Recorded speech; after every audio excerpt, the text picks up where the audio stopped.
انا عملت كده دلوقتي، طلعت دي كده تمام، وولعت كده عادي، صح؟ كله بيشرب سجاير وده بالنسبه لكم عادي، تمام؟ طيب لو انا بقى عملت كده، طلعت دي كده وعملت كده، تقولوا عليا مجنون، صح؟ طيب انا مجنون عشان اولع فلوسي. طب وانت اللي بتولع فلوسك وصحتك، ها، تأذي نفسك وتأذي اللي حواليك. لو انا مجنون يبقى انت اجن مني، صح؟ طيب صلي على النبي. كلام أكثر من رائع فعلا يا جماعة. النبي صلى الله عليه وسلم يقول في حديث أن العبد سيسأل يوم القيامة عن ماله فيما أنفقه ومن أين اكتسبه.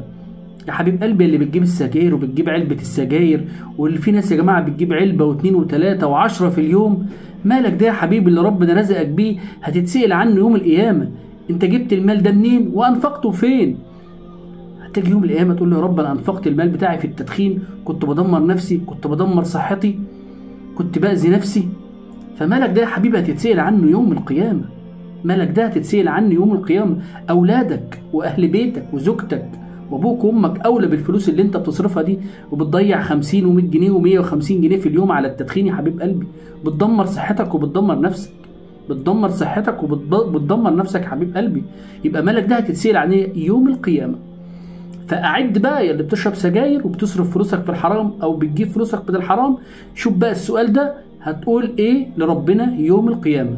أعد إجابة من دلوقتي. تقول لي يا شيخ طب انا ما عنديش إجابة، اقول لك خلاص طب بطل تدخين، ما تشربش سجاير. اشرب سجاير يا حبيب قلبي عشان هتدمرك وتدمر صحتك، لان هي حرام. تقول لي يا شيخ مش حرام، اقول لك يا عم حرام.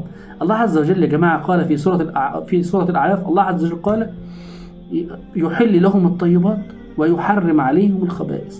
ربنا يا جماعه بيحل لنا الطيبات، اي حاجه طيبه ربنا عز وجل محللها لينا، واي حاجه فيها خبيثه او خبائث الله عز وجل يحرمها على العبد، لانه عارف ان فيها ضرر على الانسان. ربنا عارف ان السجاير فيها ضرر على الانسان فبيحرمها عليك يا حبيب قلبي. يبقى ربنا يا جماعه بيحل الطيبات ويحرم الخبائث. ويا جماعه والله لو رحنا المستشفيات ورحنا معهد الاورام والحاجات ديت، والله لا تشوفوا حالات اللي عنده سرطان رئه واللي رئته كلها سودة بسبب السجاير، وحاجات صعبه جدا. يعني لو اللي بيشرب السجاير راح شاف في الحاجات دي، والله العظيم يا جماعه ما هيشرب ولا يحط سجارة في بقه.